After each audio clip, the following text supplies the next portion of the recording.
Welcome, friends, fans, and fellow adventurers. You're rolling with advantage has landed you here at D4&After.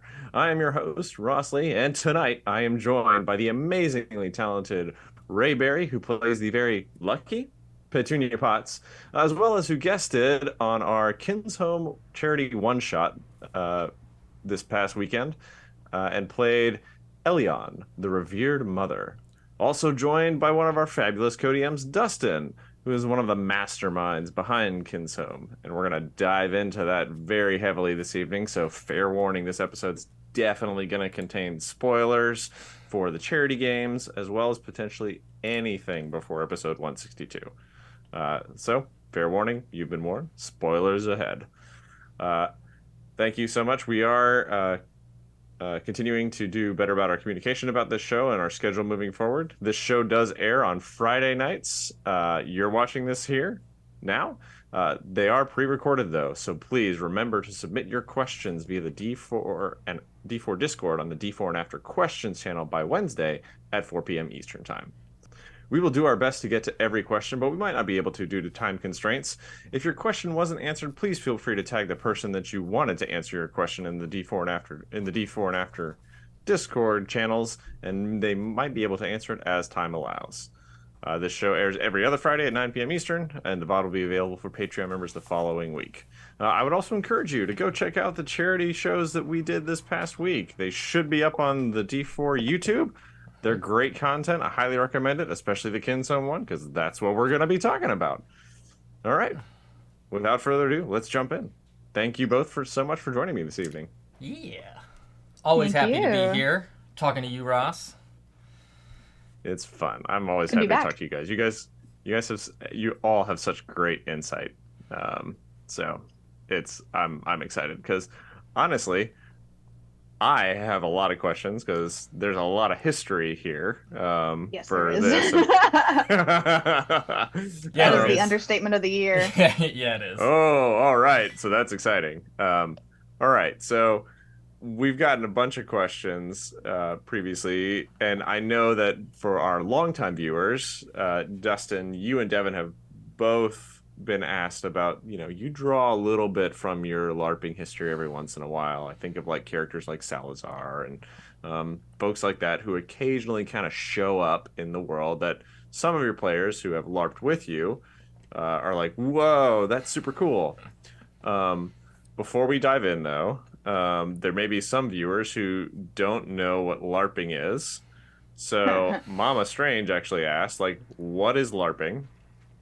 And if you could only do one or the other, so a little bit of a gotcha question here at the beginning, but if you could only do one or the other, LARPing or D&D, which would you do? Ooh, so LARPing is live actual role playing. It is basically D&D, but instead of rolling dice on paper, you are out physically doing the, role playing interaction, dressing up and fully immersing yourself and embodying the character that you're playing, and improving as. So it's basically like a big improv camp in the woods. I think is the With best. consequences. With consequences, yes. Yeah. There are various types of LARPs out there. You're just hit each other with foam swords. You're kind of a balance of like role play and buffer LARPs, and then What are buffer Some have LARPs? Nerf guns. yep. I'll get to that, and then the other one is your parlor style LARPs, which is no buffer weapons. Now, what a buffer weapon is a foam sword, a foam weapon, a physical representation, or a phys rep, much like the spear Ray has right there. Oh, nice. And that is what you hit your friends with. It's great. Yep, it's so much fun. If you have never done it, I highly recommend just going out and checking it out.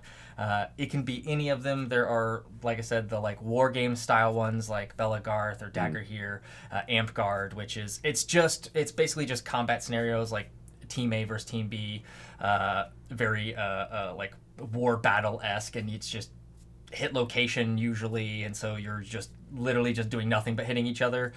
And Less then roleplay, more sport. yeah, it's more sport. Yeah, very much more sport, which is different from like SCA, which is actual like rattan and full like actual like hitting people with rattan sticks and wearing actual as realistic to like that time's armor as you can. And Whoa. and like the LARPing community, you know, there are people who do wear full plate, but there are also people who will make full plate looking full armor, but it still is full plate. And it depends on the game and the rules and things like that. So it sounds like there's just a lot of variety and a lot of depth. Yep, just like tabletop role-playing games. There's a lot of different types of LARPs out there. And, it, you know, not everyone is fit to the person, but much like TTRPGs, there's definitely one out there for everybody, I'd say. Did I miss anything, Ray? I don't think so. I would say that if you, I guess on a timeline perspective, it's sort of gone the way of tabletop games as far as like it's sort of the spiritual grandchild of like historical reenactments, like in a way. Okay. In the past decade or two, and maybe even 3 now, the LARP scene has really like shot up along with like the tabletop industry. It's probably just because all the nerds are growing up and being everyone's boss. Nerds. Nerds. It's cool now. It's like it's really, really big in like Europe and Germany. They got castles. So. Yeah, and I mean there are literally week-long, if not more, events that it's full. It's like being at the Ren Fair, but everybody is in character and you know, portraying in full costume, prosthetics. I mean, it's there are some big ones out there that it's like you just walked on a movie set. It's so immersive. It's wild. Yeah, that's crazy. But you know, that sounds super cool though. Yeah, and I mean, in like, and then there's your parlor LARPs, which are like no weapons, no nothing. It's all role play. If there's combat, it's done with cards or paper, rock, scissors, or a coin, or even dice at times, depending.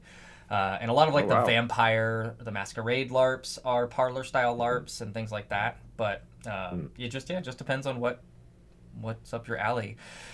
If I had to choose between LARPing and tabletop, 10 years ago, I would say I could never give up LARPing, but I have since retired from LARPing.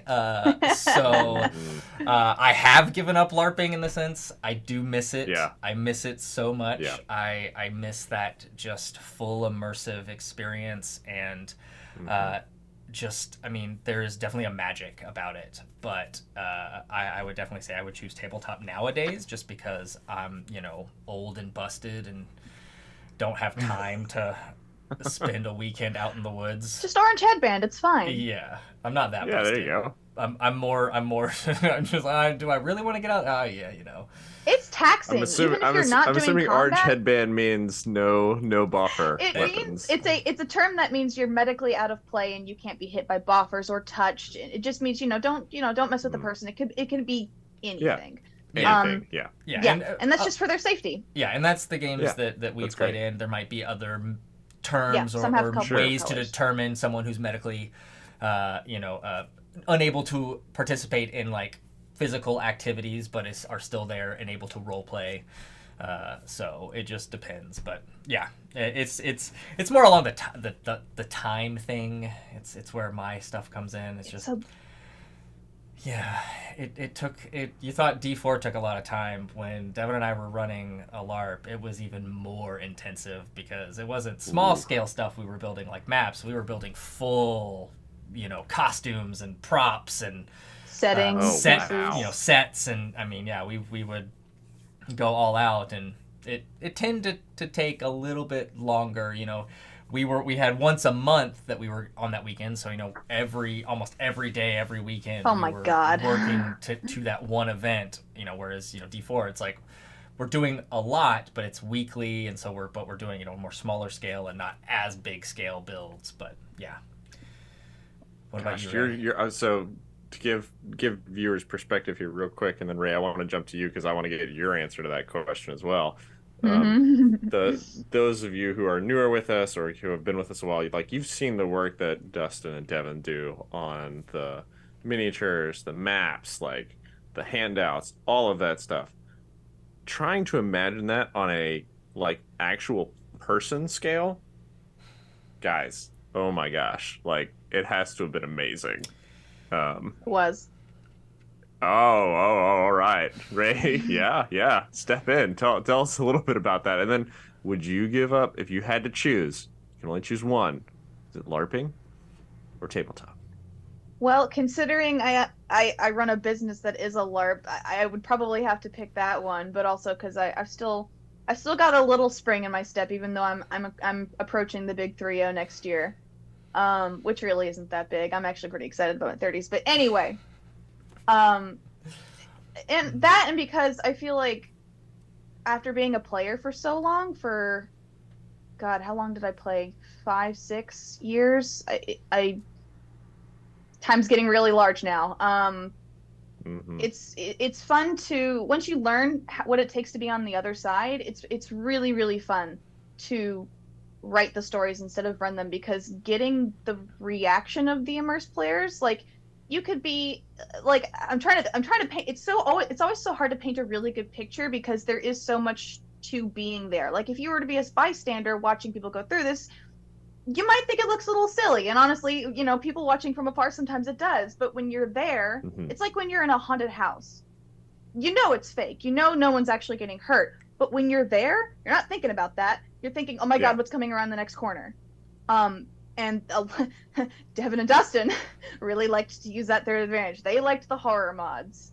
And they were Ooh. amazing. I mean, Devin and Dustin were like famous and probably infamous at some times for their mods. They were kind of the envy of some of the the LARP experiences we had, just because they really made these larger than life plot lines, and it worked really well because they teamed up together, and a lot of Hmm. like people who are plotting or adminning, staff, what have you. Typically, there's not you have your stories and they have theirs. It's not very Hmm. often that you have two people that are really, really tag teaming together as consistently as Devin and Dustin did. And because of that, there were a lot of really cool, consistent, overarching stories. And I think that's what inspired me and all the other people at the LARP rerun to do that and exactly that. And they set a standard for us because want to we want to give that back to the players, that sense of Hmm. immersion and awe. And a, a building of an empty building with walls and curtains, and there's some smoke and there's some music, but I feel like I'm in the belly of the beast right now, and I don't have much health left, and I may die. Like that, it's really really intense, especially when you've got your friends with you. You're all in it together. Um, Hmm. it's it's incredible. It's really really there really is nothing like it. It's a And shared it's really experience. yeah, it's a shared experience, and I find it really unfortunate that it has gotten such a bad rap over the years. Hmm. Um, because it really is so much deeper than lightning bolt, lightning bolt, lightning bolt. I mean, to be fair, that is a great meme. The lightning bolt, lightning bolt, and like all memes, there's a little bit of truth to it, but the shared experience, to your point, is so much more. It'd be a Um, lie. It'd be lying. I'd be lying if I didn't say there were over one hand's counts worth of like moments where you can't help but laugh. yeah, Doesn't matter how terrified you are. Yeah. Doesn't matter how sad you are. Doesn't matter. Doesn't matter. it's Nothing's gonna stop it. just like any improv. The Oh my the God. improv is gonna either break down or just be funny or just something's Hmm. gonna happen that's just gonna trigger that sense of humor in everyone. So Yep. I love that though. I love that the shared experience that you all have can not only be powerful in a uh, emotionally driven way, but that you also have the shared experience of laughing together, having fun together, like whole nine yards, and it's great. That sounds amazing. It's a Um, community. 100%. yeah, It's a family. that's awesome. Oh yeah. Speaking of family, Kinshome's kind of like a family. So tell us, me leaning on that segue.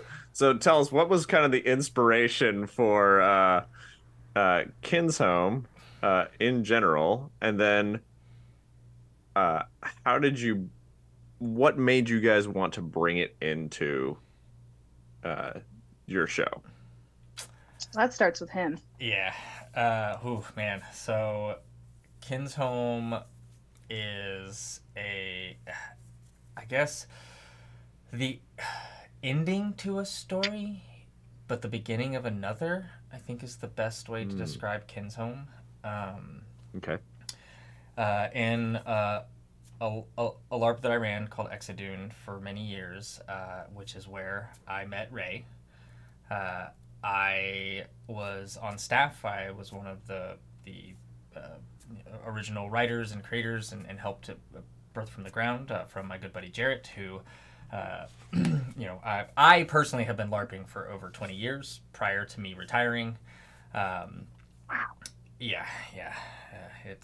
I started when I was a wee little lad at like 12 or 13.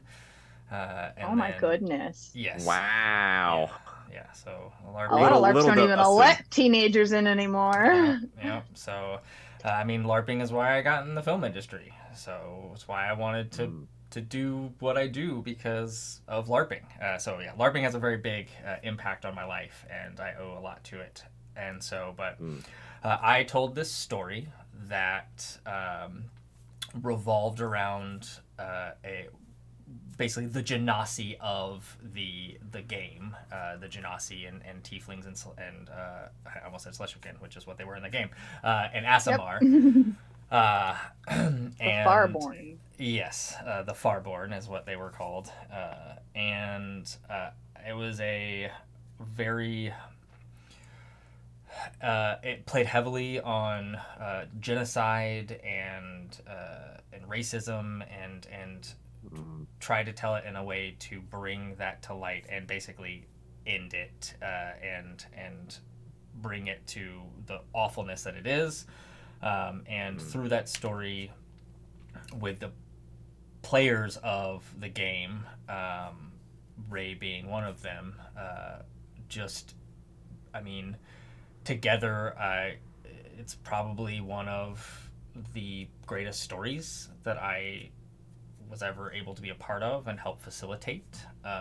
There is a lot of history with that. It was a story told over 6 years. Mm-hmm. Oh wow. More than as long as I was there, actually. Yeah. It started before you had started playing. It actually started in the very first year that the game had started, and which was 2009, I think, was our first year.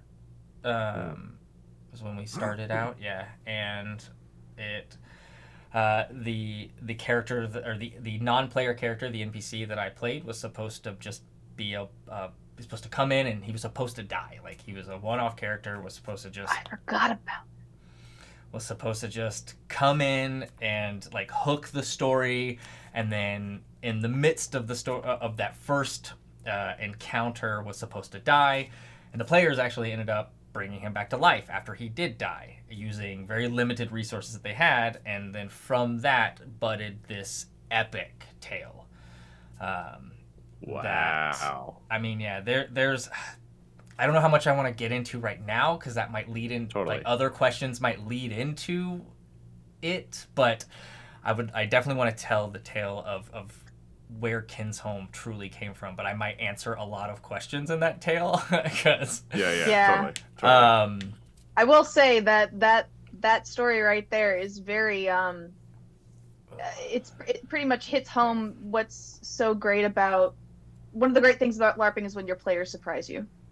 Mm-hmm. Yeah, that's one of the And great things sometimes about they do it tabletop. in the best ways. Yeah. Oh my God, yes. 100%. Like a 100%.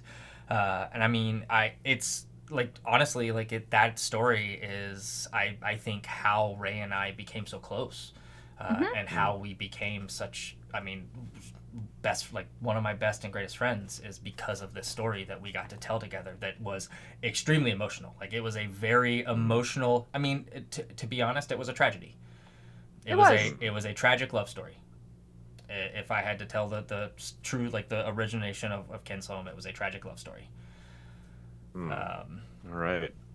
Well, I'm excited to dive a little bit deeper as we go further. Yes. But thanks for kind of prefacing that. Yep. So, what was it like? And this part of this question comes from Melodic Blue and is directed towards Rei, and I pulled a little bit from that to give it to both of you. Dustin, what was it like adapting Kinshome for D4? What was that process like for you? And then Rei, as a follow-up, there were obviously some things that were different in the D4 version than what you probably LARPed. What was that like, and which change surprised you the most? Okay. I will. I'll answer that, and then also I think you asked another question that I didn't answer at all, and that was what made me want to make Kinshome for D4. I think maybe you didn't ask that, and I'm just wrap it in. misremembering. I don't know.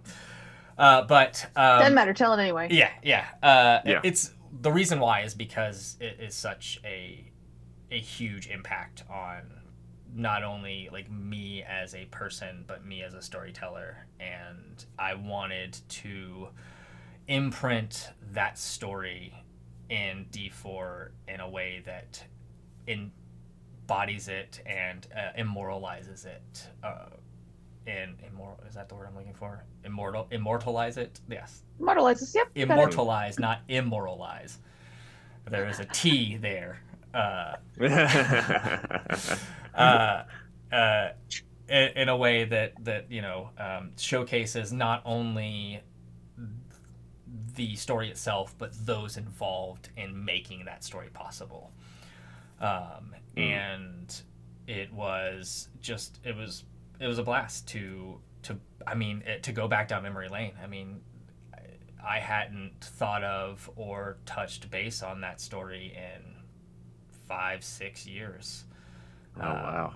And going back and looking at old plot notes and old conversations and role plays that were done via the forums and the in instant messaging, and like going back and being like, oh my goodness, I forgot this happened, I forgot this one thing was talked about, and just really going down that memory was just bittersweet, and being able to bring that back and put it forward to not only to be able to reminisce with those that were there, but to also share it with a new audience. That's super cool. I'm sure that process is difficult to adapt it to not only go back, find what you can bring in, but then have to pick and choose. Like, oh, I can bring this in, but this wouldn't make sense. And oh, I could bring this in, but this wouldn't make sense. Yeah, there was definitely a few things that we narratively we couldn't have on the D4 version that was in the original story at the LARP, but majority of it could be there, and cool. could stay and stay true to the original. Like, I'd say probably 90% of it was true to the original. That's awesome. So, Ray, what change did surprise you the most? It feels silly to say this now, but all the new characters they dumped into it. Because Dustin made a really good point. It sort of was the capping off to one story, which was finding a home for all these people who had been displaced. But we never really delved into like who they were, some of the people who were there, and they did exactly that here, and it was just, it tickled me quite a bit. That's awesome. Despite the impressions and puns. And voices by Devin. He has some crazy voices, not only in the one shot, but just in general for all of Kinshome so far. I love it. Honestly, I love it. It's great. I mean, if you're gonna make any jokes, you might as well do it on a themed island, Totally. Dustin, I've seen you roll your eyes more than once. Yeah. Yeah. I mean, I guess it's fair. Like Devin said, it's for the puns that I'm constantly throwing at him. So I guess he can have his Arnold impersonation and Macho Man impersonation characters. It's true. I would say that that's probably the biggest difference. There were a couple differences that I obviously I knew beforehand because y'all had met Aliquin previously in a beer, and Hmm. In the original story, Alcuin did not survive. He would not have. I believe he passed away before Mala was born. Yeah. Or would have been born. Yeah, in the original story, Alcuin and Mala did not survive, and so that was definitely something that I wanted to change. I wanted there to still be that tragic love story of the fact that even though that Alcuin is alive, there was still that sacrifice made, because that story is not the same if that sacrifice isn't there, in my opinion. But I absolutely wanted Mala, their daughter, to survive. And, she is named after, another NPC who was Alcuin's cousin, who also died in this battle or this, this narrative story to bring, down a very terrible organization. And it was, it was definitely something that probably was like having Mala survive and be a part of Kinshome was like from the get-go of bringing it to D4. I knew that was going to be the case. Without getting into too much detail, that wasn't necessarily a story decision so much as it was just sort of a consequence of a lot of different mechanics. Yeah. Mixing into one pie, as it were. So there's not really like, it's just one of those things that happens sometimes. And you roll with it and you make a story out of it. And honestly, there was something about that it very touchy subject. And you got to be prepared for bleed and stuff like that. But it's that's why it's important to communicate with your players, and that's one of the things that I feel like me and Dustin did very, very well. Is we always communicated, and he was always very in tune with how everything was and stuff like that. And I trusted him to run the things that he ran with sincerity and just a healthy amount of caution. And I think that yeah, I mean, when you can help it, you can help it. Yeah, I mean, I think I can say without a doubt that Rei probably went through the grinder more than once throughout my I put you through the ringer more than on multiple occasions. Okay, I don't mean to interrupt you, but for those who are watching, this is where the player's tears comes from. That's me. You're all welcome. It really is. It really is. That mug, that's because of me. It's true. 100%. I mean, I have a little chibi art drawing that you did of me holding the player's tears mug from, almost years. God, so long ago. Years ago. Yep. And so so it's just like I said, there is that just amazing connection and just the means that immersive feeling and that feeling of telling a story with someone. I mean, if there was ever one additional person aside from Devin that I have ever just had that utter, complete, just amazing feeling of telling a story together with, it's with Rei, without a doubt. Oh my gosh. And it's this story of Kinshome and how Kinshome came to be. That's awesome.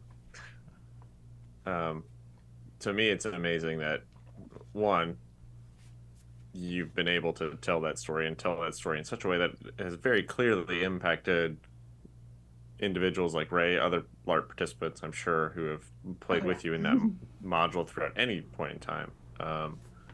And again, I think our viewers, those who watch the show on a regular basis, see that all the time in D4. I wanted to step back a little bit. There were a couple terms that you threw out there that I'm aware of what they mean, but a few of our folks might not be.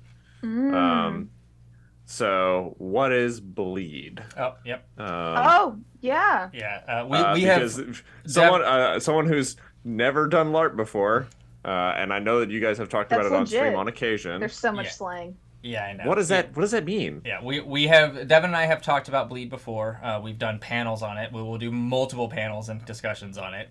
It is something that means that is very important to us. But bleed is when you yourself as a player experience the feelings that your character is feeling, and it bleeds into you and even lingers after gameplay is done.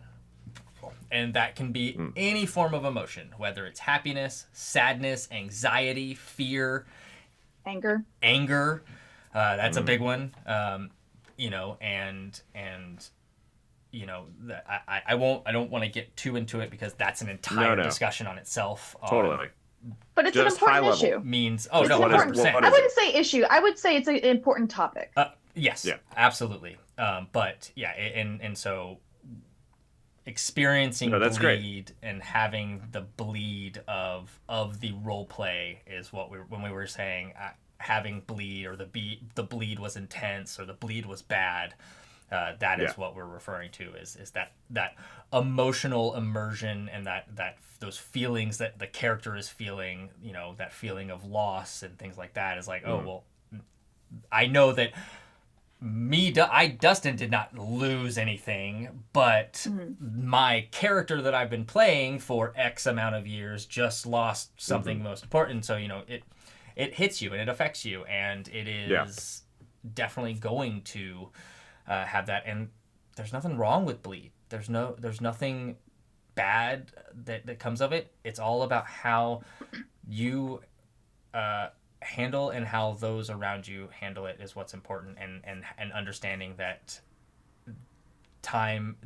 taking the time to process is okay, just like in life. Process what your character, if your character just went through a traumatic experience, you're feeling that traumatic experience, process it how you process it. And if you need that aftercare, or, you know, to go get ice cream and hang out, or just go get coffee and shoot the shit, or just play Mario Kart and yell at, you know, and whatever you need to do to process that, it's okay. But again, that's a whole nother topic that we can talk about for hours. Just high level. So essentially it's you experiencing those emotions in a genuine way that your character would have been experiencing, and then those feelings lingering. It's like if you were to cry in think about something that happens when you read a book and you cry at reading a book, but then you cry about it thinking about it later in its most simplistic, very rudimentary form. That's great. That's very helpful for you viewers who aren't aware. There you go. That'll help you give some context as we continue in this discussion. And then if they, as Dustin and Devin occasionally will talk about it on stream, you have a little bit more context there. Now you mentioned a couple of characters, Ray. I'm assuming that the remind me of the husband's name. I believe that was Alcuin. And that is, he is in game the husband of Elion, the revered mother. Correct? Am I getting that right? Yes. Great. So just some context there for the characters Ray mentioned earlier. That's how they plug into the most recent charity one-shot, which you guys should totally check out on YouTube. All right, so diving a little bit more into Kinshome here. Ray, did you have any connection with Elion before, and what was your connection if you had one? And so, and what was it like playing Elion? Nothing big. I'm sorry. No, I mean, she was my character. I made her years ago when I was in college, and my friend was like, "Hey, there's this LARP that we play called Exden. Why don't you make a?" I remember when I came up with which race I wanted to play, which was the Ergonasi, basically. Because I had blue hair at the time. That was one of the defining decisions, because I had blue hair at the time, and the color and the makeup requirements were white skin with blue accents. I just like this character sounds cool. It sounds great. I'm gonna do that. Oh my god, magic! That sounds amazing. And super cool. Yeah, and it's wild how a simple change like that will kind of event one.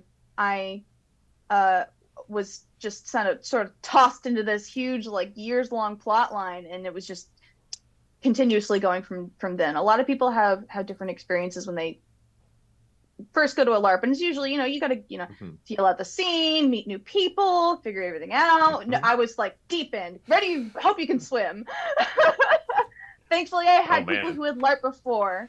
And I had also like, tabletop before and the theater kid and all that fun stuff. So it was pretty easy to find my sea legs, as it were, in this environment. That's awesome. So what was it like playing Elion in a D&D setting, in a tabletop setting? Very different.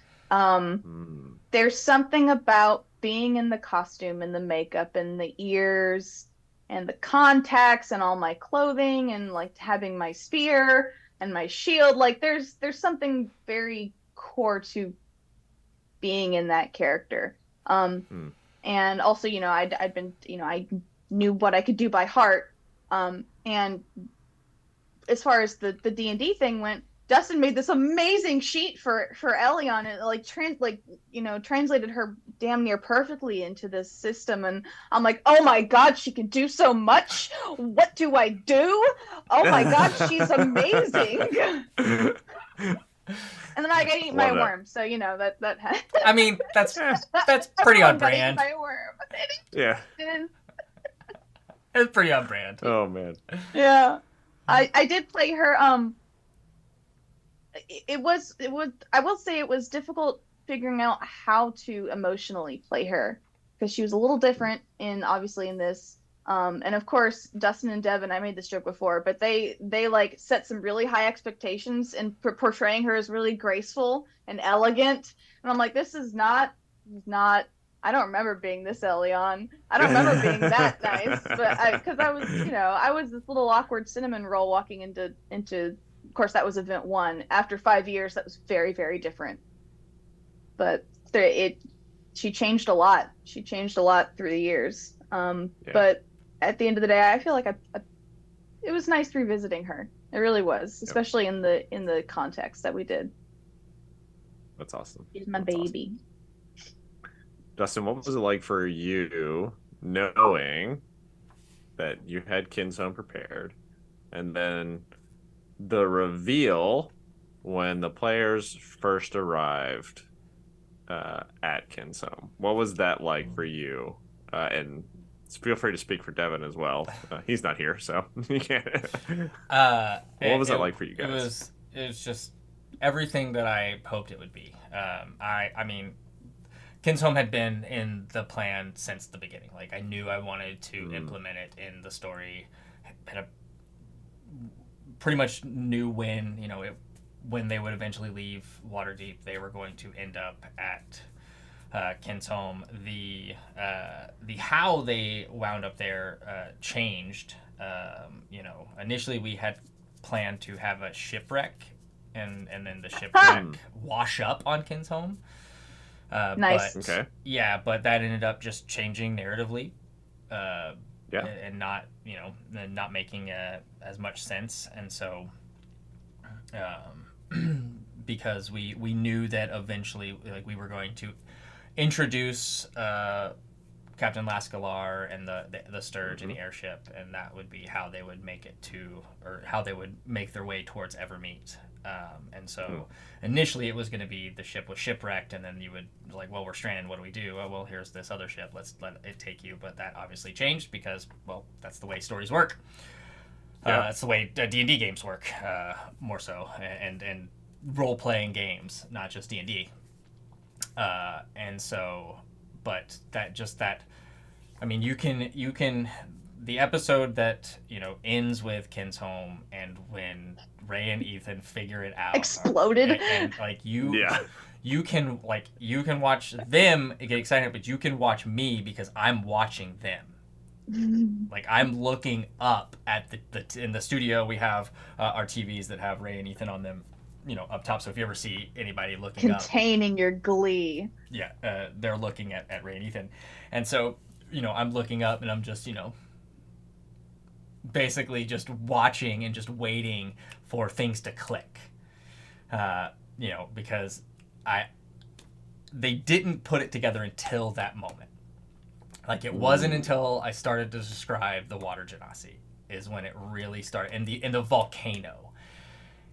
and that's like It was the volcano. describing the island and the volcano, and it was like that's what clicked, and it was like you got it on the volcano, Ethan got it on the water genasi, and it was just Nice. yeah, it was just bittersweet and just absolutely just like butterflies, and then getting to revisit in characters, all Mm-hmm.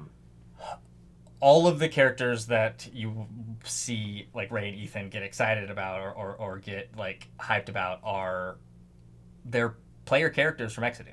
Like they are actual characters that people Nice. played and were tied to this story that we told, and so being able to continue that and give them a nod to what they contributed to Kinshome being a thing was just it's the least I could do, because I mean Kinshome wouldn't exist without those players, 100%.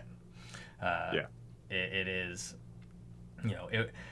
Kinshome came about as a almost like a thank you for everything that they sacrificed to get to where they were as players, and they sacrificed a lot. I mean, I'll even talk about Melodic, who played Lapis, actually was had an NPC who was not Lapis, but was a pivotal part of this story.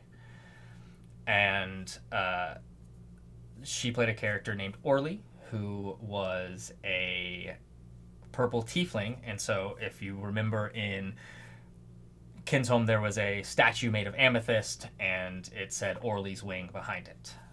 And that was a nod to that character, who was very not just pivotal to the story, but also to Elion and Elion's story.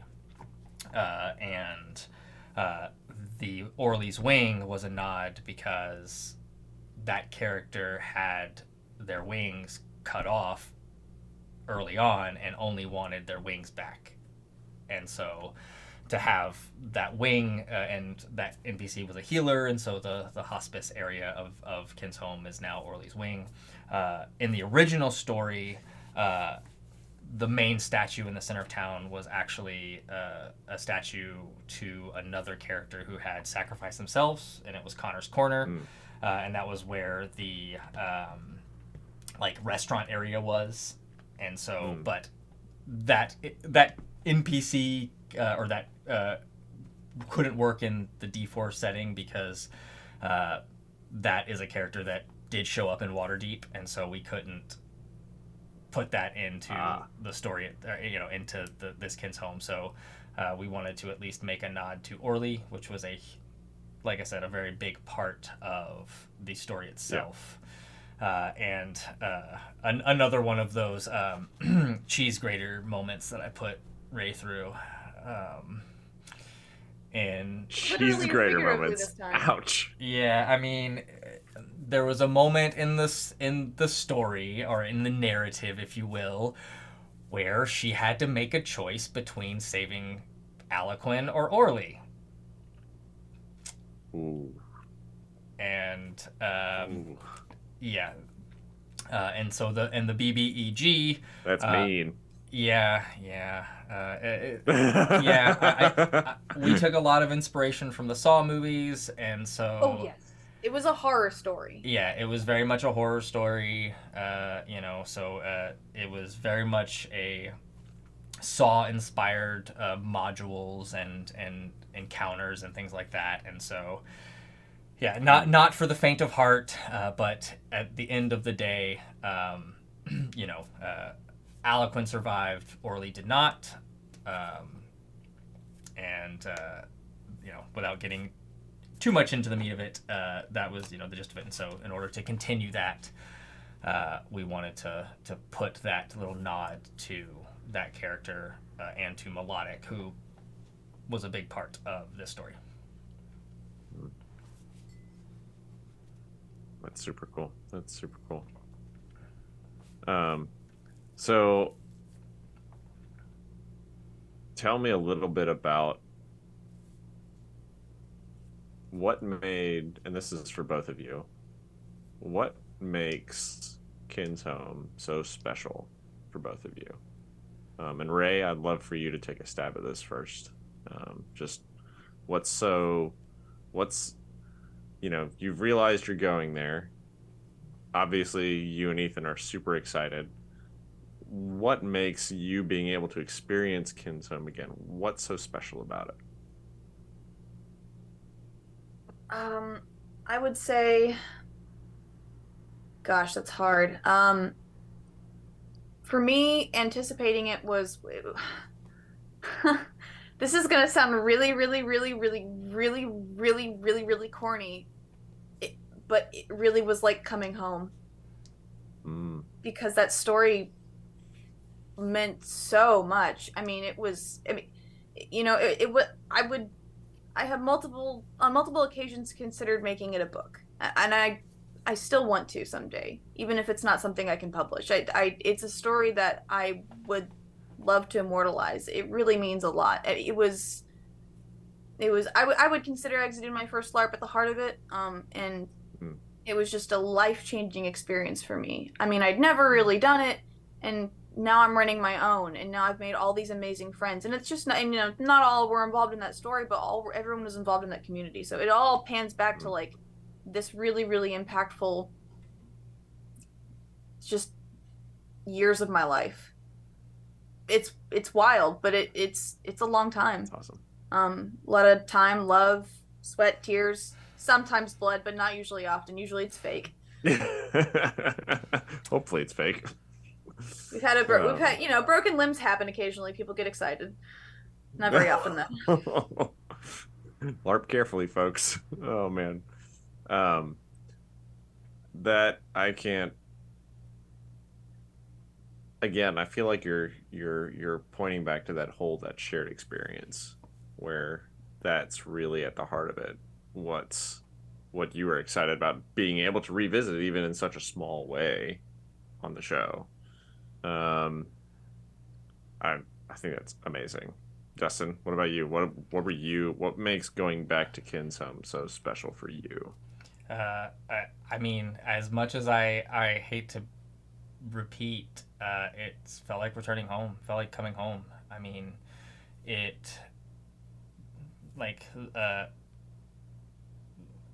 character Aliquin is probably my favorite NPC I've ever played. I mean, and really he's a character. I mean,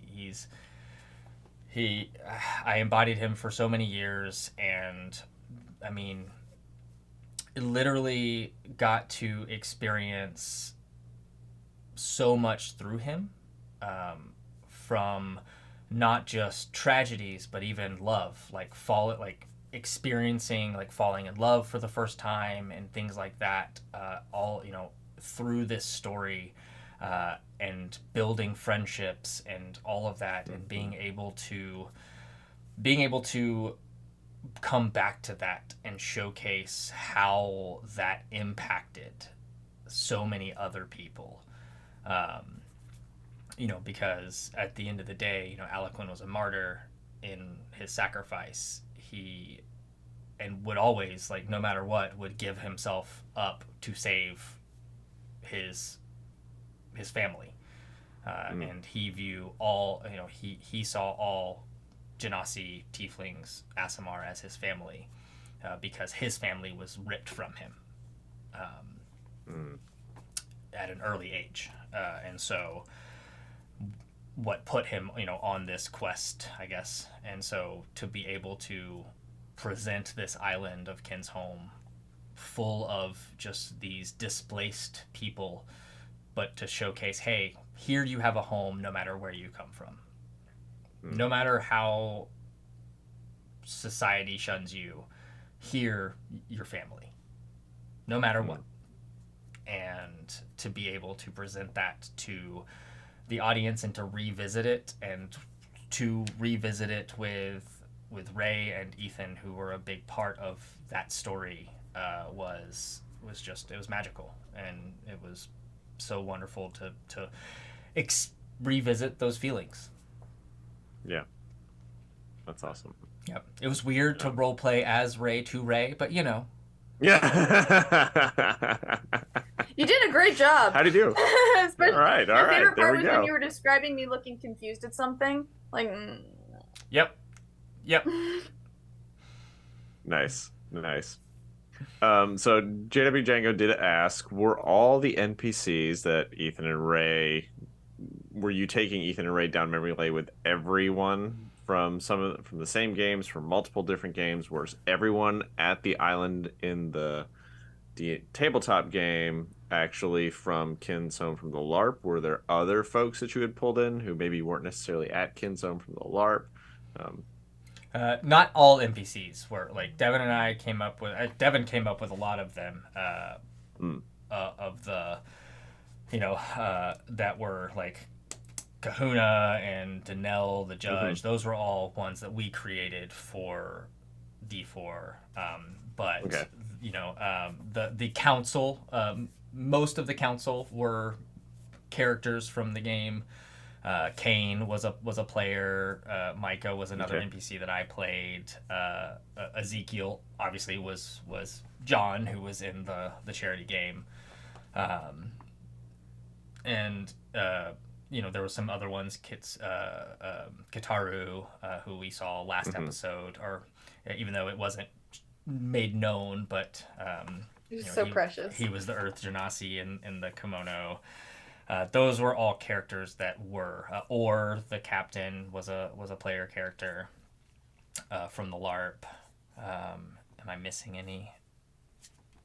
I don't think. I'm sure there are so many. There's Arik.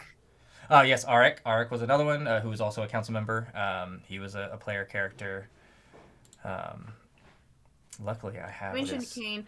There's another one that was actually established beforehand in Waterdeep and would not have been on. Although I don't think that character would have been on Kinshome anyway, and that would have been Conrad. Yep. Nope. Conrad was not ever on Kinshome and was in Waterdeep. And he was a character from that. But yeah, that was. Was that you guys as DMs dropping a hint to Ethan or Ray? I don't know if you were consistently with the cast at that point when Conrad appeared, but was that you guys dropping a hint like, "Hey, Kinshome"? No, I think the first hint drop was. Sorry. I think the first hint drop was in a beer when Aliquin made his appearance. Like that was the first time. Like, oh shit, maybe it does exist. Yeah. I'll say this though. That passing statement either Avi or Embrick made. Oh, yep. Made me double take. Yep. I was like, hang on a second. Yep, that would have been the first mention because Avi and Embrick are from Kinshome, and so they made a passing comment of they're from an island a long way away from here, or something along those lines. And that was the first nod to Kinshome that we put into the story early on. Nice. Yep, and then Aliquin appearing in a beer. So. Yeah. That's awesome. I love those little things you start kind of dropping in, then players can look back and say, "Oh, I knew it. Those moments are so good. Speaking of those reaction moments, though, JW Django had a follow-up question to his last one, and that's which of those characters did you know for a fact was going to get a reaction out of Ethan? And I would add also Ray. I mean, any of the ones from the game, like, describing Ezekiel at, when they first got there, and then honestly, it became kind of a game between Devin and I, is like, as we started describing them, watching to see when in the description they would recognize who this was, as we go into describing them. So it was a lot of fun. And then it was also fun to introduce a bunch of new characters and a bunch of, like Ray said early on, Kinshome came about to to give home to a lot of displaced people that we never painted or brought to light in the LARP, and so getting able to bring some colorful characters, if you will, to light. Apparently we didn't realize that we were going to be making Horny Island when we made Kinshome. That's not at all what it was supposed to be. But you know what? Apparently our players are thirsty. There you go. You only do so much. There's so many jokes there that I feel like I could pick up. I think I'm just gonna leave them there for now. I'll take it as a compliment. I don't know what else to... Right? Like, Yeah. Oh man. So obviously there's some important story points that happen here at Kinshome, one of which happened last episode. Were you all planning to include Kinshome in such a pivotal way from the start, or was this more of just an opportunity to bring some joy to your players, or both? No, it was always in the plan. I knew I wanted to include it. I knew that this moment in the story was going to happen. How it got there and how it happened was, up to the players. Yep. Like I said earlier, that wasn't exactly the means how they were supposed to get there, but it is what it is. I mean, that's how, like I said, it goes, which is wonderful. Yeah. But it was did not think that it would take 3 episodes to get through it, but I'm happy that it did, because like you said, we were able to bring some joy and lightheartedness to the story, which is wonderful. Yeah. And we got to spend ample time at a place that means so much to me, and I know Ethan and Ray, and hopefully now the other players who don't really know what Kinshome truly is, they have now a memory to take with them from this place. But we always planned for the Sturge for them to meet Lascalar and the Sturge here on Kinshome. And the revelation, though, we didn't think that was going to happen so quickly. We were thinking we were gonna slowly seep that little bit at a time on the trip, but I mean, it happens, and it reward clever players. And yeah, I mean, it was wonderful, and I cannot wait to see what comes up from here. Oh yeah, cannot wait to see what happens. From a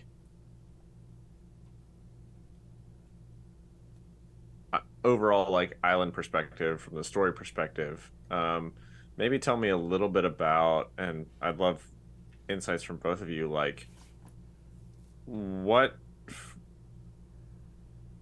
give me a little bit of the stories that you remember from Kinshome that help build that appreciation for our audience.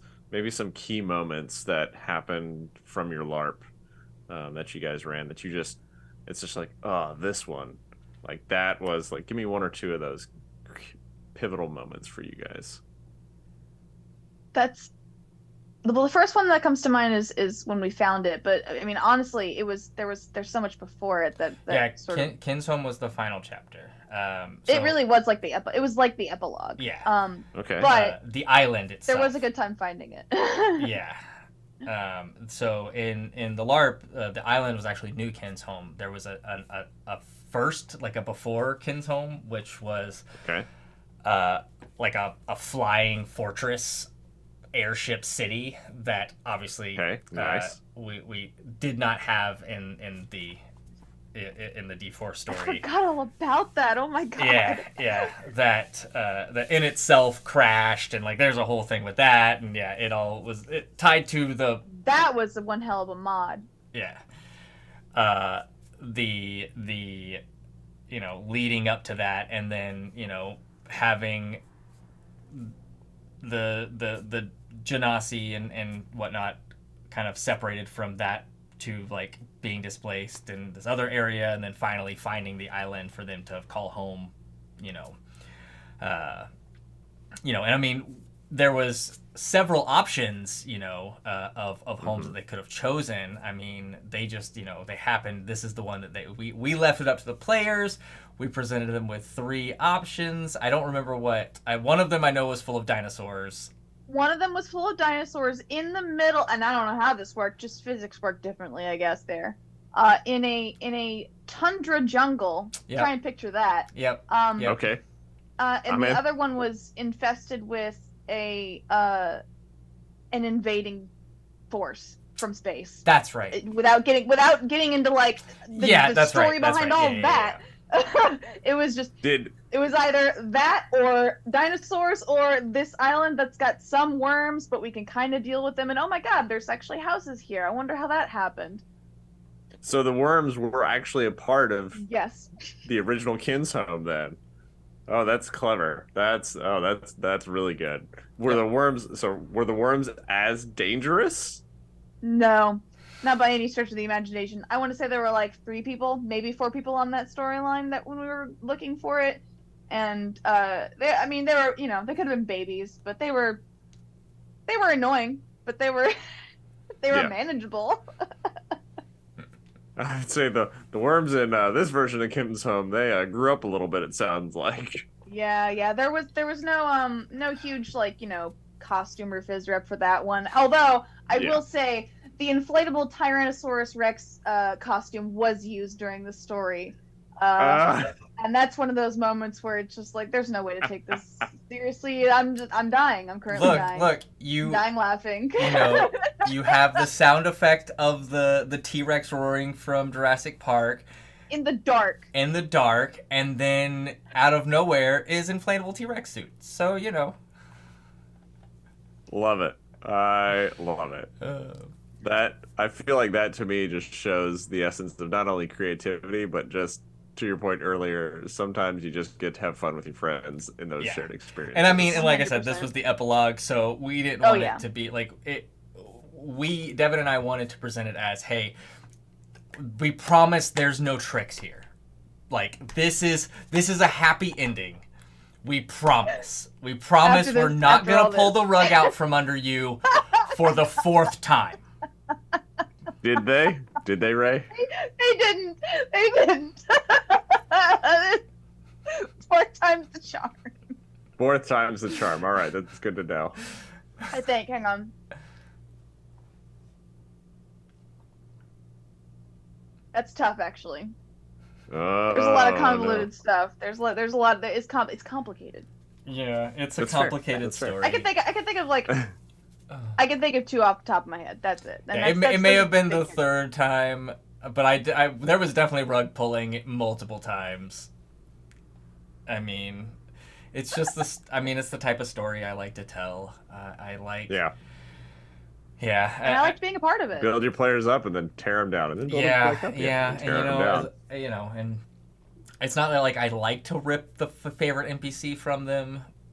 But narratively, if it makes sense. I mean, and I did not choose for Alcuin to die. It just so happened in the story.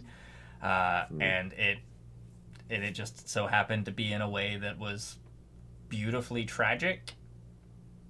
But, I mean, tis the way the cookie crumbles.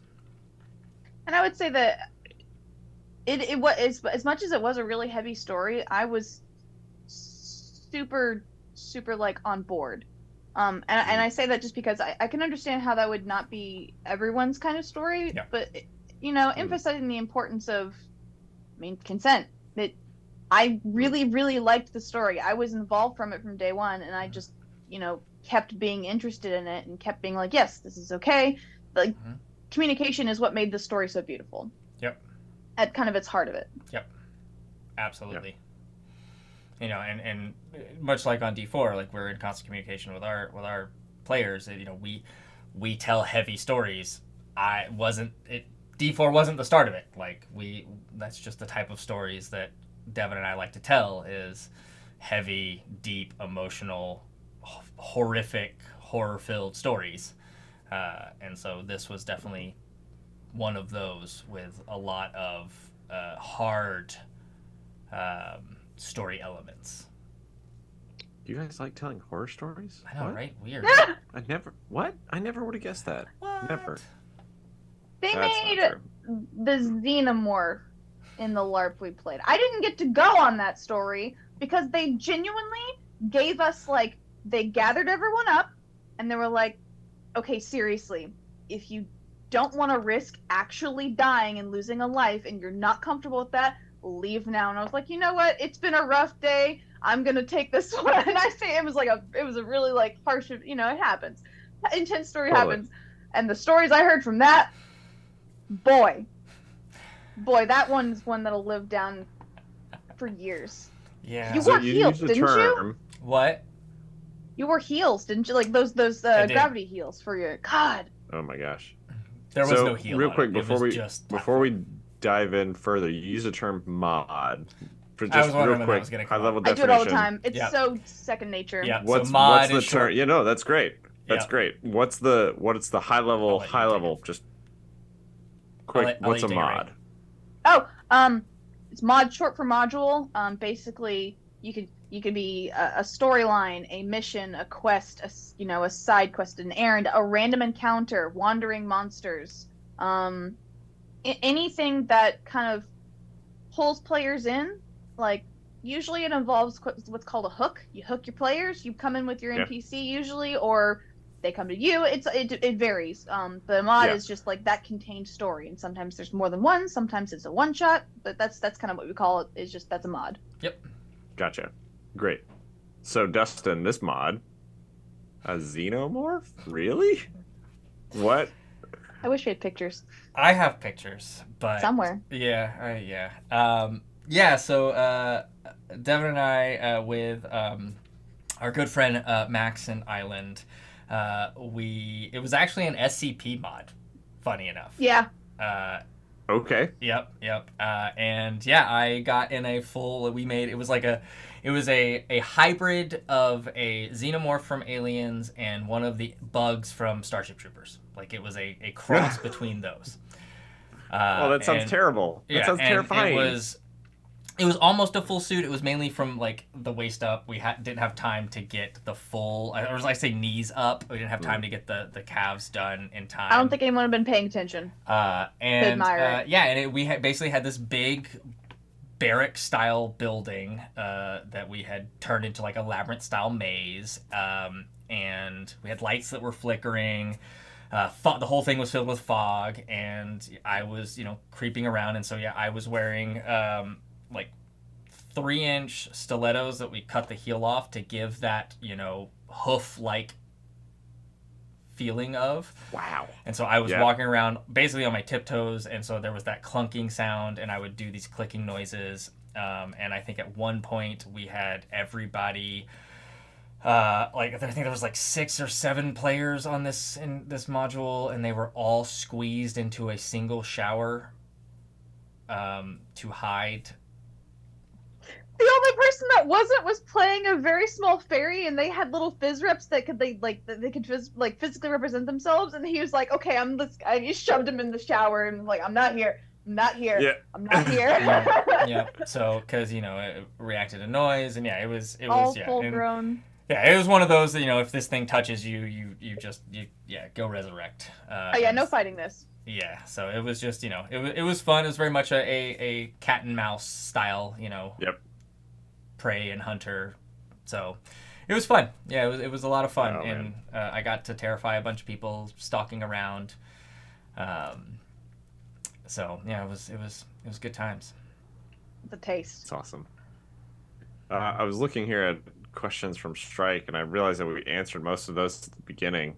So sorry for not calling those out, Strike. But when Dustin started going down, like, what's a LARP? What's buffer style? Parlor? Yeah. All of that sounds to me like we clicked through most of those. Let me just make sure.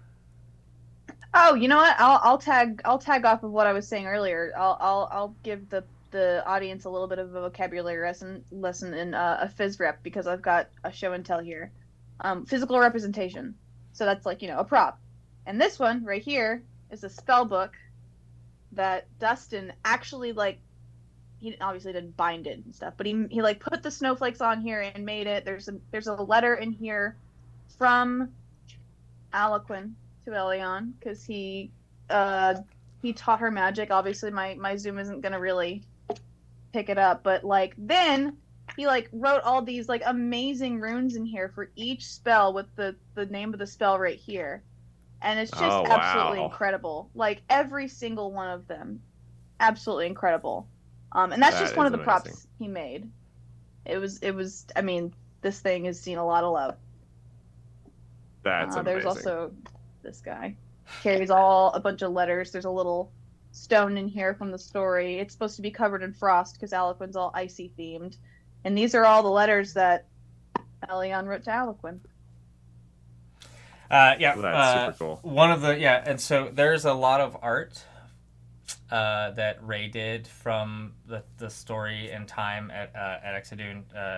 She posted a lot of it in the Discord, it just going back even over those and just looking at them, it just brings back so many memories. And I mean, it's even to the point where it's one of those, like, when at some point during the story Aliquin went missing, and that's when Orly came in. And oh yeah. Yep, and and then Orly went missing, and that's what drew them, into this mod where I made her choose.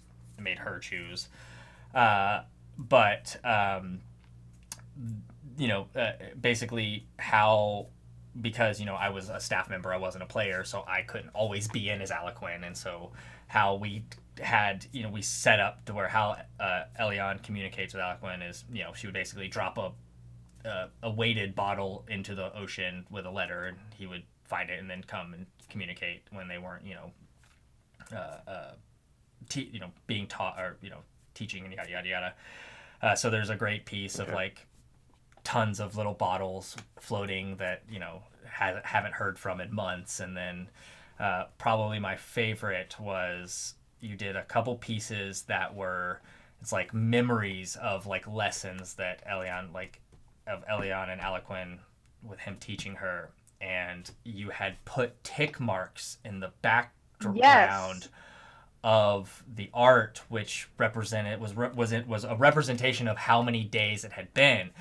And what Rei did not know was the main like head person that was taking them was inspired by Victor Zsasz from Batman, and would basically carve tick marks into his skin for each person he killed.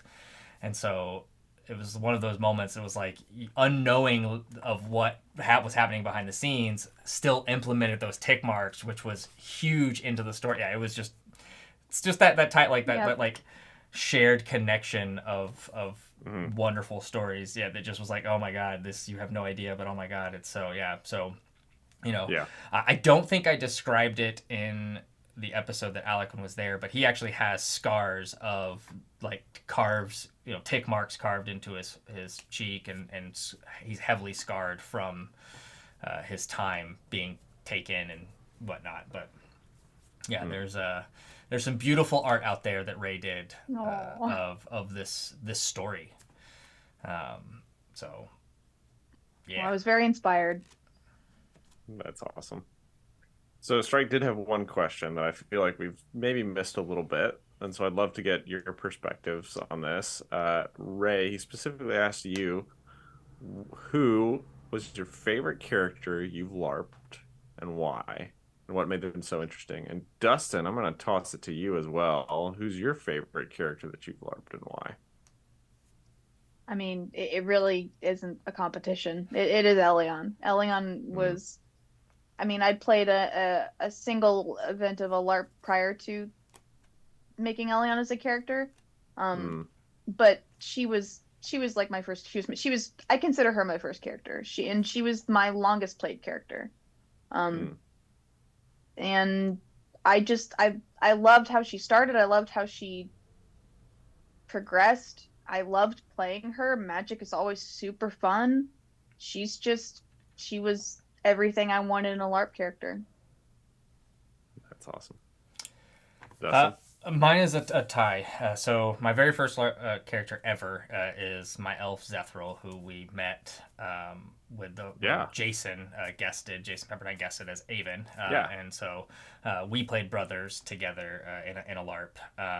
But I played him for a very long time, and like he had such an influence. He's like Zethral is why I love squirrels so much, so and why I love like a lot of naturey stuff. He was a druid, but I mean I think Alaquin is probably Zethel's probably my favorite player character I've ever played, and then Alaquin is hand down my favorite non-player character, just because like the story that came from that, and Yeah. I mean it's just we've been talking about it all night, but there's something about it. I mean it's like I said, it's the most beautiful and tragic story I've ever told, but in tragic in a beautiful way because it holds such memory. Even if it isn't a happy ending, it is a beautiful ending in my opinion. And I'm just fortunate that we're able to continue the story and it isn't just done. And we're able to continue that story on D4, and give them the next chapter that I feel these two characters deserve, because their time was cut so short in the LARP, and so being able to give that additional chapter, that really showcases what they've been through and who they've become, and like Ray was saying earlier, we presented Eliane as something that she wasn't quite used to playing, but all we did and all I did in playing her was showcase who she became as a leader, because at the end she was a leader. It wasn't Ray did not give Sure her as hell didn't start that way. yeah Yeah. did not, and she did not give herself the title of revered mother. The people of Kinshome referred to her as the revered mother and gave her that title. Elion did not want to be a leader, but it was that, like in the original story, Elion lost her daughter, and the people of Kinshome became her children. In that sense, and so she wasn't necessarily the revered mother in the religious format, but almost as in like every single person that was on that island was hers to protect and make sure they were taken care of. And so to be able to portray that and bring that forth, even with this story having Mala survive and be there and be growing up, was just something that I wanted to showcase and portray, was that leadership in the sense of like ultimate caring, because that was Elion, like through and through. That's so cool. That's so cool. It's very, I don't very, know that- it means a lot to hear. I don't know that you've touched on this. What happened to Alcuin in the original story? Like, obviously now in D4 we know that he can only come back once a month. But what happened in the original story? He technically died protecting Elion, didn't he? He did. So in the original story, in the LARP, there is, just like in D&D, there's resurrection, but in the game that we played, not everybody had what were referred to as heroic souls, multiple lives that could be brought back. Like the common man, the common person, once they died, that was it. Like there is no coming back. And the one thing that I wanted to hold true with Aliquin was he was supposed to die in that first encounter, that first mod. And so I did not want him to have a heroic soul. So he had, like, once he died, that was it. And it was years later. And he dodged death so many times. So many times, yeah. And there was a moment in the story where the goddess of death left the world, so nobody could truly die. And there was a time that it was late at night, and the group was meeting in secret in a building,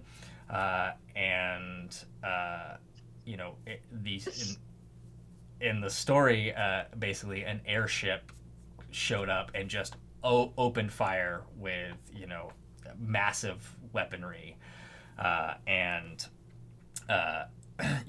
Aliquin actually died shielding Elion from getting hit.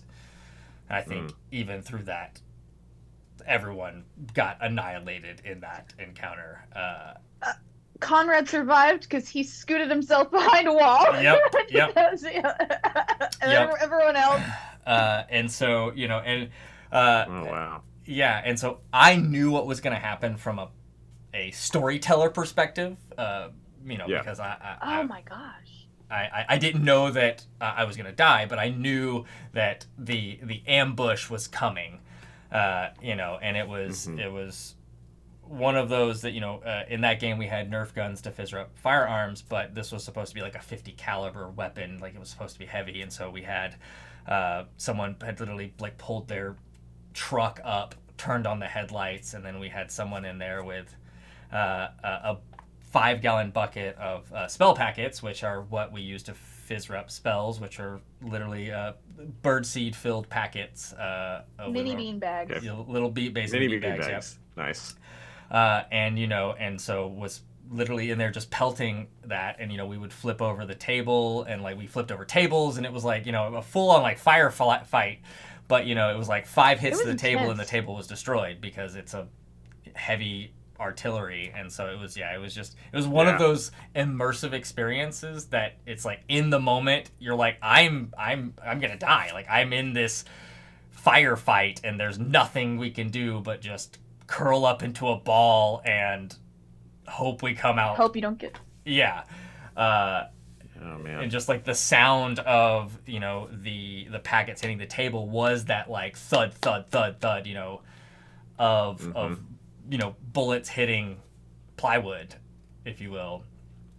So I could have sworn to you they had sound effects. Like thinking back at the memory, I could have sworn to you they had sound effects instead of just 50 this, 50, like absurd numbers calling and packets throwing. Like that's how immersive this shit gets. It's wild. Yep. And yeah. What do you mean numbers calling? So some games have like limb, like you get hit once in a limb, that limb is disabled, and then and so on and so forth until you can't anymore. And then there are some that have like point systems, like in a video game. You got health, you take so many health points off, you go down, and it's like that. And there's a little bit more of an honor system built into it, but it's exactly what it sounds like. People call the numbers. You're like, okay, you've called 10 3 times. I've only got 25 health. I'm down, and that's pretty much as simple as that. Yep, that's great. And so he did not die then because there was no goddess of death, and then X months, several months later, or a year later, or what have you, however long it was.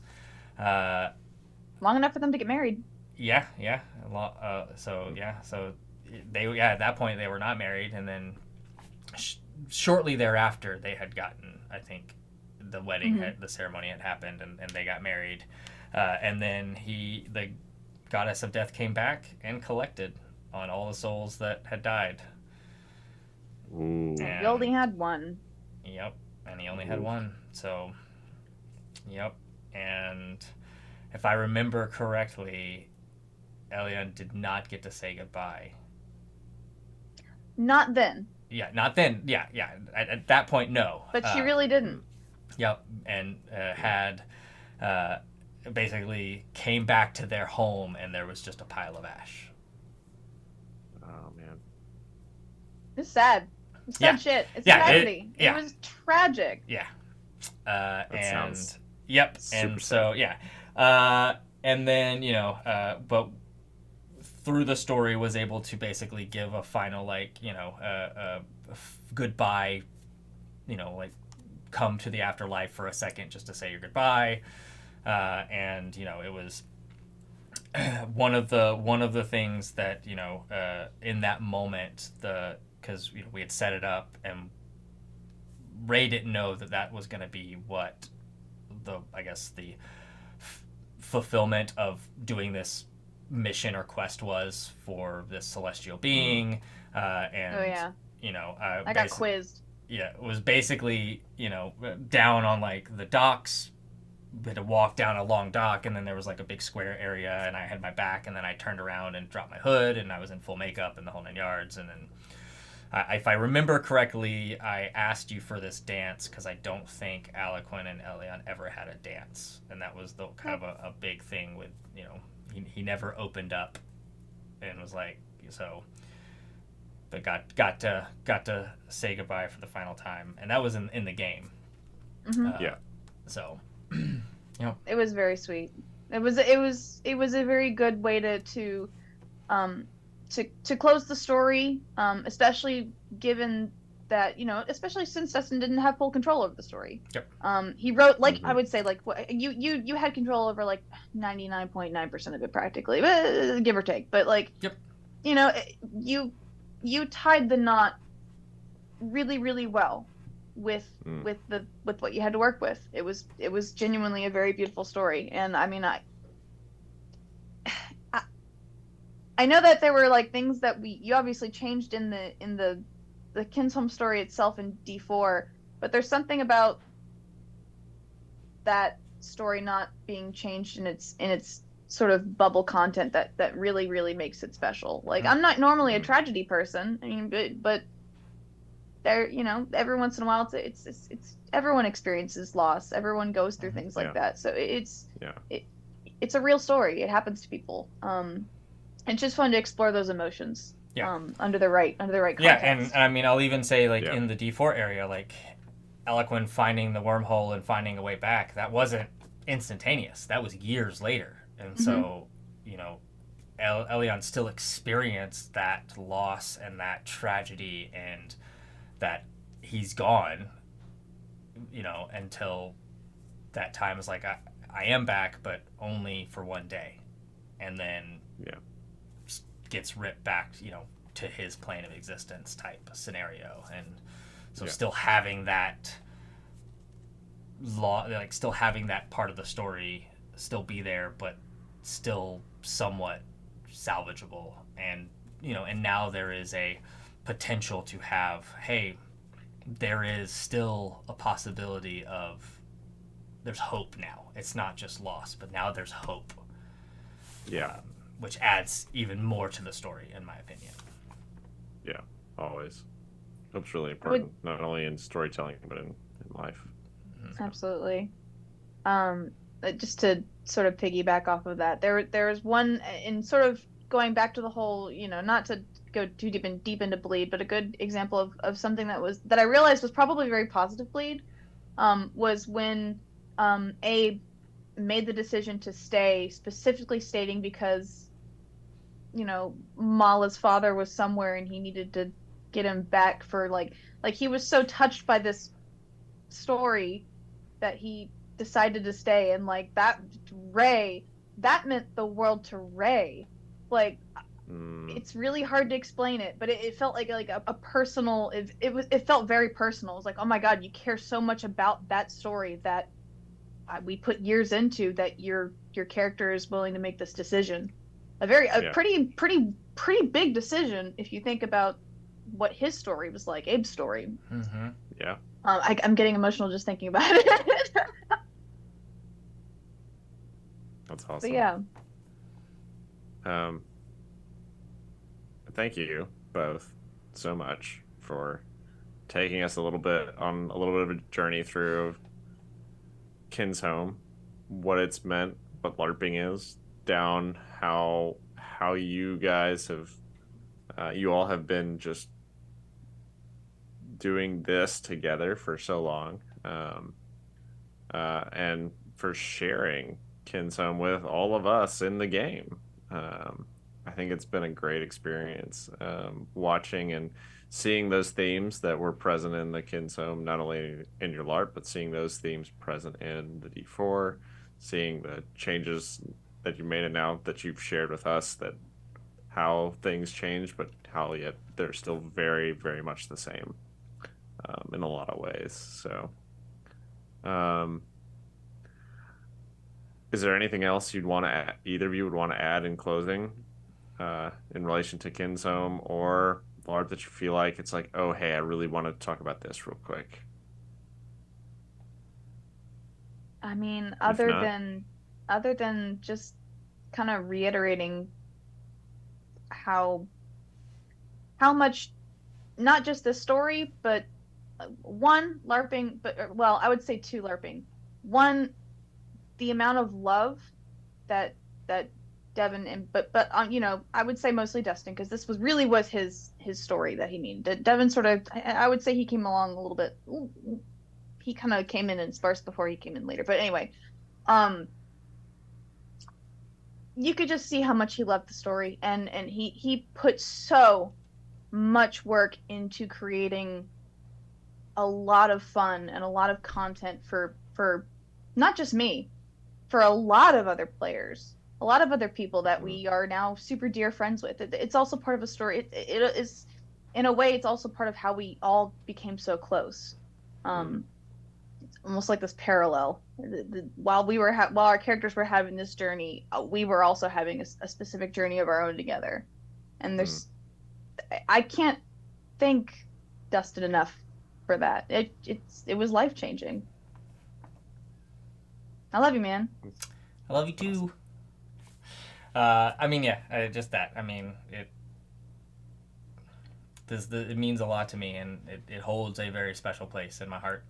And like I said, I'm just so glad that I was able to share it again.